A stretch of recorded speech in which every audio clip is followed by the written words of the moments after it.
Radio Love Trip kasama ang inyong muy delisyosang ka-love team, Mara Tony! Mara Tony! Ikaw, anong trip mo?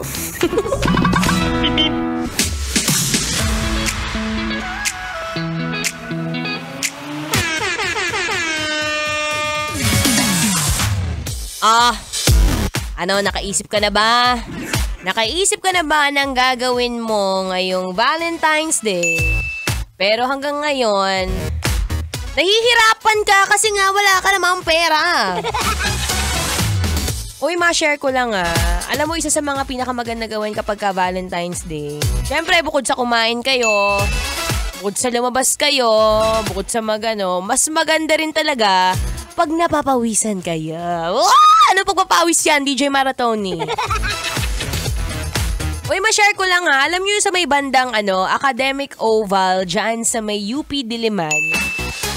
Kanina may nakita akong post sa social media.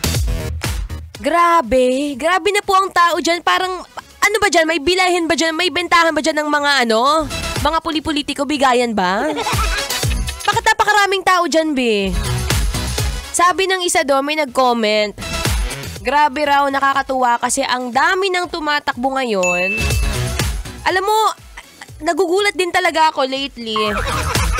Grabe yung mga tao ngayon, mananakbo. Uy, baka may mga hablot din dyan Wag naman. Nandyan tayo para mag-exercise, hindi para manghablot, ha?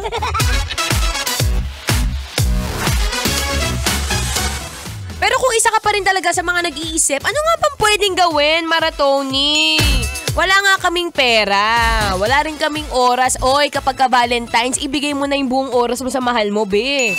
Ano? Trabaho ka pa rin dyan?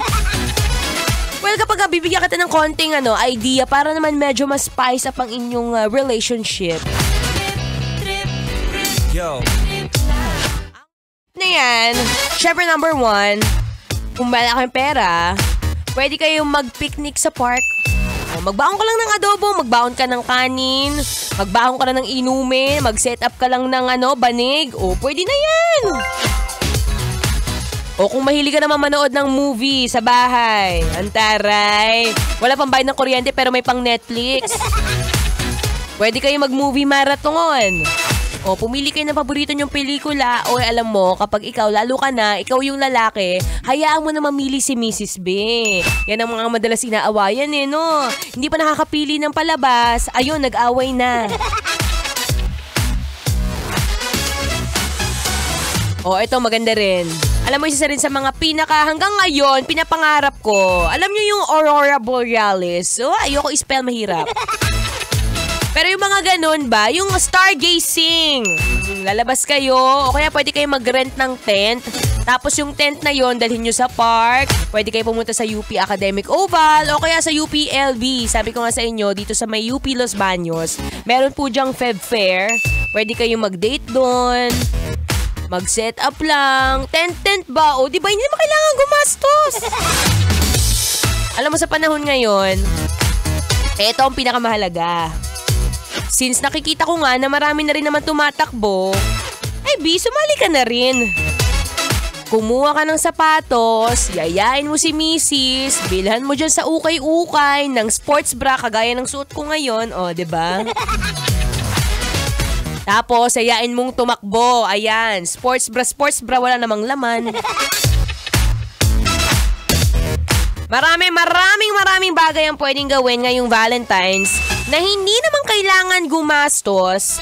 Kailangan mo lang talagang pag-isipan, kailangan mo lang pagplanuhan, at syempre, kailangan mo lagyan ng lambingan. Ganon! Mamaya pang may naisip kay chat mo ko Check my Facebook page, is Mara Tony, MARATONEE. Magbabalik pa rin po ang inyong daldalerang atleta, DJ Mara Tony. Tuloy-tuloy sa pakikinig ng Feel Good Music ngayong Feel Good Monday. Kailangan ba bang i-memorize yan? Basic. Metro's #1